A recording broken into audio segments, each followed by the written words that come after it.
রাজ্য সরকারি কর্মীদের অ্যাডহক বোনাস এবং উৎসব অগ্রিম বাড়ল।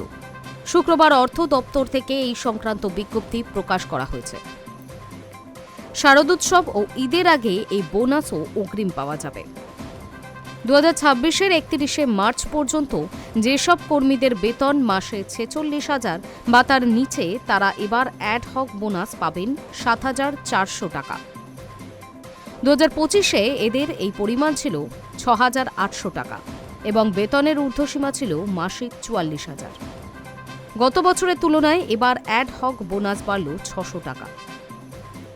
যেসব কর্মীদের বেতন মাসে 46,000 বা তার নিচে, তারা এবার অ্যাডহক বোনাস পাবেন 7,400 টাকা। যেসব কর্মীর মাসিক বেতন 46,000 টাকার বেশি কিন্তু 54,000 টাকার বেশি নয়, তারা সর্বোচ্চ 22,000 টাকা উৎসব অগ্রিম পেতে পারেন। উৎসব অগ্রিমও বেড়েছে গত বছরের তুলনায়। যেসব কর্মীর মাসিক বেতন 46,000 টাকার বেশি কিন্তু 54,000 টাকার বেশি নয়, তারা সর্বোচ্চ 22,000 টাকা উৎসব অগ্রিম পেতে পারেন। গত বছর বেতনের ঊর্ধ্বসীমা ছিল মাসিক 44,000 থেকে 52,000। উৎসব অগ্রিম দেওয়া হয়েছিল 20,000 টাকা। 2,000 টাকা বাড়িয়ে এবছর করা হলো 22,000 টাকা। অবসরপ্রাপ্ত সরকারি কর্মীদের জন্য উৎসব ভাতা ঘোষণা করেছে রাজ্য সরকার।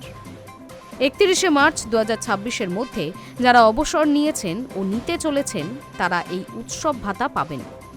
যাদের পেনশন মাসে 40,000 টাকার কম, তারা এই ভাতা পাবেন 3,800 টাকা।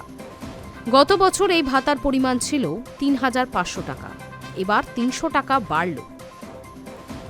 গত বছর উৎসাহ ভাতার প্রাপকদের পেনশনের ঊর্ধ্বসীমা ছিল মাসে 38,000 টাকা, এবার তা বেড়ে হয়েছে 40,000 টাকা। এই সুবিধা পাবেন শিক্ষা প্রতিষ্ঠানের কর্মীরাও। একই সুবিধা পাবেন রাজ্য সরকারি অধীনস্থ সব সংস্থা ও শিক্ষা প্রতিষ্ঠানের কর্মীরা। তাছাড়া পারিবারিক পেনশনভোগীরা, অতিরিক্ত পেনশনভোগীরাও এই অনুদানের আওতায় থাকবেন। তবে সরকার অধীনস্থ সংস্থাগুলির কর্মীদের বেতন 10,000 কিংবা তার কম হলে সেক্ষেত্রে তারা বোনাস পাবেন 3,500 টাকা। Hi News network.